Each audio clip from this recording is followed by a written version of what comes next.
তোর মনটা কি খুব খারাপ হয়েছে রে বুবু? কে খারাপ হবে কিসের জন্য? তুই যে খবর নিয়ে আইছিস সেটা তো আমার জন্য নতুন না।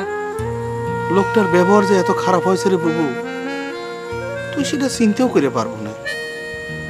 বিয়ে শাদির কথা নয় বাদই দিলেন, আমি তার একটা এলাকার মানুষ গেছি, আমার সাথে যে এমন ব্যবহার করলো রে বুবু, কুইত্তি বিলির মতো ব্যবহার করলো।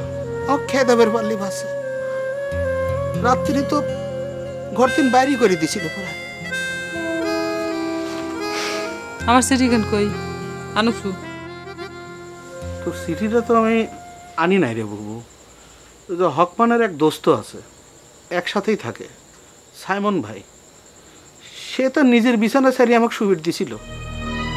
সেই আমাকে কইল যে ভাই চিঠিখান রেখে যান, আমি হকমন্ডে বোঝায় সুরে দেব না।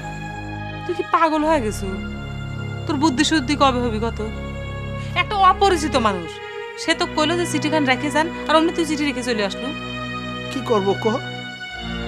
হকমন সকলের সামনে আমার সাথে এমন ব্যবহার শুরু করেছিল, আমি তো ভেবা সেবা খেয়ে গেছিলাম। সকলের সামনে এমন কথাবার্তা শুরু করলে রে বুবু। শোনেক, তার থেকে এক কাম করি, দেখে শুনে তোকে একটা বিয়ে দিয়ে দিই। এটা তুই কি করলি রে বুবু? আমি বিয়ে করব মানে? বড় বোনের বিয়ে না হতি আমি বিয়ে করব? তার চাইতে তুই একটা কাম কর, ওই হকমানের চিন্তা ভাবনা মাথার তিন সব ঝাড়িয়ে ফেলাতে তুই বিয়ে কর। আরে হকমান তো খালি একটা কিরানির চাকরি করে, তুই যদি ইচ্ছে করিস তাহলে অনেক বড় ধরনের অফিসারে বিয়ে করে পারবো রে বুবু।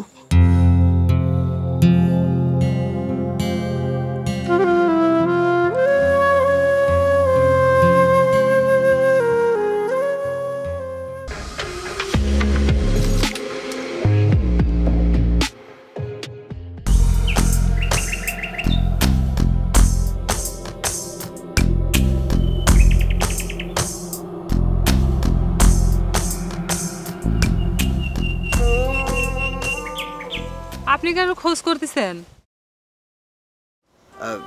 জি, এটা কি মফিজদের বাসা? হ্যাঁ, মফিজ কি আপনাকে চেনে?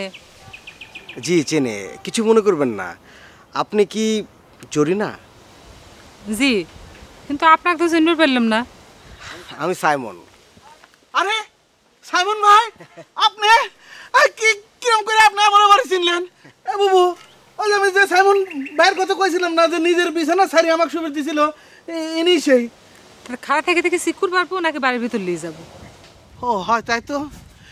সাইমন ভাই, আপনাকে দেখি না আমার টাসকি লেগে গেছে। বুবু, এই বাড়ির উপরে মেহমান যেহেতু আসেই পড়েছে, তুই না হয় আজকে স্কুলে একটু লেট করে যা, তুইও বাড়ির মধ্যে চল।